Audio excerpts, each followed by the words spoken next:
दोस्तों आपने अगर हमारा चैनल अभी तक सब्सक्राइब नहीं किया है तो प्लीज सब्सक्राइब कर ले और बगल वाले घंटे को भी दबा दें, क्योंकि हम लाते रहते हैं नए नए बिजनेस आइडियाज और नई नई जानकारी केवल आपके लिए।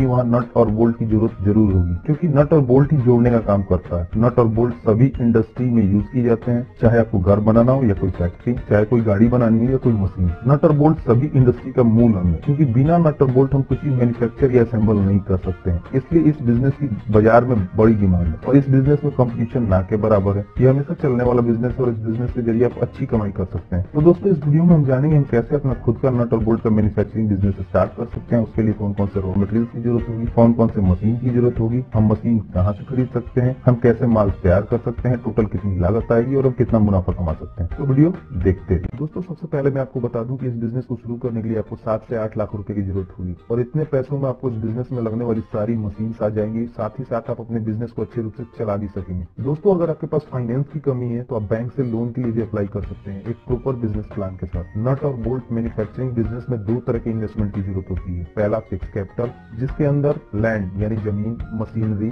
और अन्य खर्च आते हैं और इसके लिए आप बैंक में टर्म लोन के लिए अप्लाई कर सकते हैं। और दूसरी होती है वर्किंग कैपिटल, जिसके अंदर आपके दूसरे सारे खर्चे आते हैं, जैसे कि रॉ मटेरियल, लेबर, प्रोडक्शन और डे टू डे एक्टिविटीज के खर्चे। और इसके लिए आप वर्किंग कैपिटल लोन यानी ओवरड्राफ्ट या कैश क्रेडिट फैसिलिटी के अंतर्गत अप्लाई कर सकते हैं। आजकल गवर्नमेंट भी मैन्युफैक्चरिंग बिजनेस को काफी बढ़ावा दे रही है, इसलिए सरकार द्वारा चलाए जा रही योजनाओं के अंतर्गत आप लोन के लिए भी अप्लाई कर सकते हैं। चलिए दोस्तों हम जानते हैं कि इस बिजनेस के लिए हमें कौन कौन सी मशीन और रॉ मटेरियल की जरूरत होगी। दोस्तों नट बोल्ट मेकिंग बिजनेस में यूज में लाया जाने वाला मेन रॉ मटेरियल 2 mm से लेकर 50 mm तक की माइल्ड स्टील रॉड या 2 mm से लेकर 50 mm तक की हेक्सागोनल माइल्ड स्टील रॉड है। ये रॉड आपको स्टील, कॉपर या एल्युमिनियम की भी मिल सकती है बाजार में। इसके अलावा एसिड, लुब्रिकेंट और कुछ दूसरी कंज्यूमेबल आइटम जैसे कि चूना और लकड़ी की भूसी और कुछ पैकेजिंग मटेरियल की जरूरत होती है, जैसे जूट या प्लास्टिक की बोरियां इत्यादि। कुछ जिस साइज के नट या बोल्ट बनाने हो उस साइज के हिसाब से आप स्टील या दूसरे रॉड का ऑर्डर कर सकते हैं। अपने प्रोडक्शन के हिसाब से ये रॉड खरीद सकते हैं, क्योंकि नट और बोल्ट का यूज अलग अलग मशीन को बनाने में बिल्डिंग, गाड़ी, हवाई जहाज, रेलवे इत्यादि में किया जाता है। इसलिए इनकी क्वालिटी का विशेष ध्यान रखा जाना बहुत जरूरी है, ताकि इनके घिसने या ढीला होने पर किसी प्रकार की कोई दुर्घटना ना हो। जहाँ तक नट और बोल्ट की क्वालिटी का सवाल है, इसके लिए BIS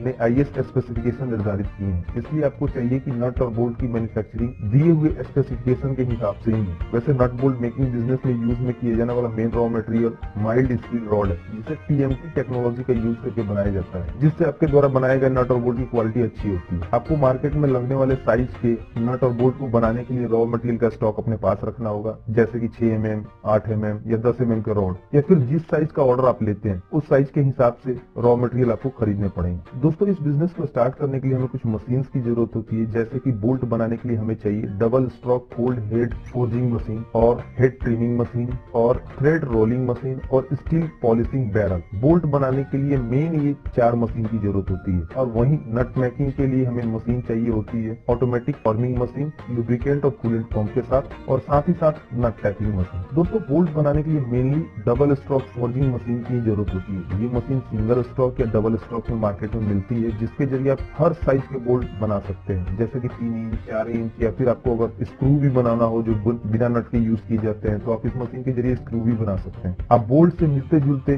प्रोडक्ट भी इस मशीन के जरिए बना सकते हैं। ये मशीन आपको बाजार में सेमी ऑटोमेटिक और फुली ऑटोमेटिक में मिल जाएगी। इस मशीन में हमें जितनी मोटाई का बोल्ट बनाना हो उस साइज के स्टील रॉड का एक सिरा इस मशीन में लगाना होता है और मशीन में उस साइज की सेटिंग कर देनी होती है और मशीन खुद ब खुद उस साइज के बोल्ट बनाना शुरू कर देती है। दोस्तों इस मशीन के जरिए आप 1 मिनट में 40 से 80 बोल्ट बड़ी आसानी से बना सकते हैं। मार्केट में अलग अलग कैपेसिटी के मशीन अवेलेबल है, इसलिए जैसे मशीन की कैपेसिटी होती है उसके हिसाब से उसका प्रोडक्शन होता है। ठीक वैसे ही नट बनाने के लिए मेनली ऑटोमेटिक नट फॉर्मिंग मशीन की जरूरत होती है, जिसके जरिए आप स्टील के रॉड को नट फॉर्मिंग मशीन के जरिए साइज के हिसाब से काट लिया जाता है। आपको जिस साइज का नट बनाना हो उस साइज के रॉड मशीन में लगा दें और फिर उसके हिसाब से मशीन में सेटिंग कर दें, फिर ये मशीन उस साइज के हिसाब से नट बनाना शुरू कर देगी। चलिए दोस्तों हम ठीक से समझते हैं कि हम नट और बोल्ट को मैन्युफैक्चर कैसे कर सकते हैं। स्टील रॉड के पैकेट को हेड फॉर्मिंग मशीन के सामने ऐसे सेट करना होता है कि वो घूम सके और उसके एक सिरे को ग्राइंडर की मदद से नुकीला बना के हेड फॉर्मिंग मशीन में लगा दिया जाता है और उसके बाद मशीन प्रोडक्शन शुरू कर देती है और स्टील रॉड को कट कर उसे बोल्ट का शेप दे देती है और उसके बाद हमें केवल बने हुए बोल्ट को अलग कर लेना होता है। दोस्तों उसके बाद हमें बने हुए बोल्ट को स्टील पॉलिशिंग बैरल में डालना होता है, जिसमें हम बने हुए बोल्ट के साथ लकड़ी के भूसी का यूज करते हैं, जिससे कि बोल्ट में थोड़ी शाइनिंग आ जाती है और वो देखने में अच्छी लगने लगती है। उसके बाद हमें उस बोल्ट को हेड ट्रिमिंग मशीन में डालना होता है, जिसके जरिए बोल्ट का हेड यानी जो ऊपरी सिरा होता है वो शेप में आ जाता है। ये मशीन एक एक बोल्ट के हेड को उसके एक्चुअल शेप में ला देती है। उसके बाद हमें सारे बोल्ट को थ्रेड रोलिंग मशीन में डालना होता है, जिसके बाद वो मशीन उसके नीचे के सिरे को शेप में ला देती है, ताकि किसी बोल्ट का कोई सिरा टेढ़ा न रह जाए और वो बिल्कुल शेप में रहे और उसकी क्वालिटी भी बिल्कुल अच्छी रहे। उसके बाद हम इस मशीन से निकले बोल्ट को जूट या रस्सी से बने बोरे या पैकेट में पैक कर बेचने के लिए भेज देते हैं। हम इसी तरह दोस्तों अलग अलग साइज के बोल्ट, स्क्रू या और भी दूसरे प्रोडक्ट बना सकते हैं। वहीं नट बनाने के लिए नट फॉर्मिंग मशीन के द्वारा नट को उसके साइज में काट लिया जाता है। इस मशीन में अलग अलग साइज की पंचिंग डाई लगती है, जिसके जरिए हम अलग अलग साइज के नट को बना सकते हैं। ये डाई हम जहाँ से मशीन खरीदेंगे वहीं से मिल जाएगी। इस मशीन में भी ठीक वैसे ही स्टील रॉड का पैकेट नट फॉर्मिंग मशीन के सामने रखना होता है और उसका एक सिरा मशीन में लगा देना होता है। उसके बाद ये मशीन स्टील रॉड उसके हिसाब से काट के नट का मैन्युफैक्चरिंग शुरू कर देती है। उसके बाद हम तैयार नट को नट टैपिंग मशीन में डालते हैं और नट टैपिंग मशीन के जरिए हम इसके अंदर के छेद या चूड़ियों को अच्छी शेप देते हैं, ताकि वो स्लिप न करे। और इसके बाद इन सारे नट को स्टील पॉलिशिंग बैरल में डाल के अच्छे से चमका लेते हैं और फिर इन्हें जूट या प्लास्टिक के बोरे में पैक कर बेचने के लिए भेज देते हैं। मशीन खरीदेंगे, ट्रेनिंग भी आपको वहीं से मिल जाएगी। साथ ही साथ अपने एरिया के मार्केट में देखें कि मार्केट में किस तरह के नट और बोल्ट की ज्यादा डिमांड है और उसके हिसाब से अपने मशीन और रॉ मटेरियल का सिलेक्शन करें। और साथ ही साथ आपके द्वारा तैयार नट और बोल्ट को मार्केट में बेचने के अलावा अलग अलग कंपनी से कांटेक्ट करने की कोशिश करें, ताकि आपको अच्छा ऑर्डर मिल सके और आप ज्यादा से ज्यादा मुनाफा कमा सकें।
हैं तो हमारे चैनल को सब्सक्राइब कर लीजिए और बेल आइकन को भी दबा लीजिए। इससे हमारे चैनल पर जो भी वीडियो अपलोड किए जाएंगे उसकी सूचना आपको। दोस्तों इस वीडियो में इतना ही। उम्मीद करता हूँ कि अपनी वीडियो जरूर पसंद आई होगी, तो प्लीज वीडियो को लाइक और शेयर करना ना भूलें और चैनल को सब्सक्राइब कर लें ताकि नए नए बिजनेस आइडियाज पहुंचे सबसे पहले आपके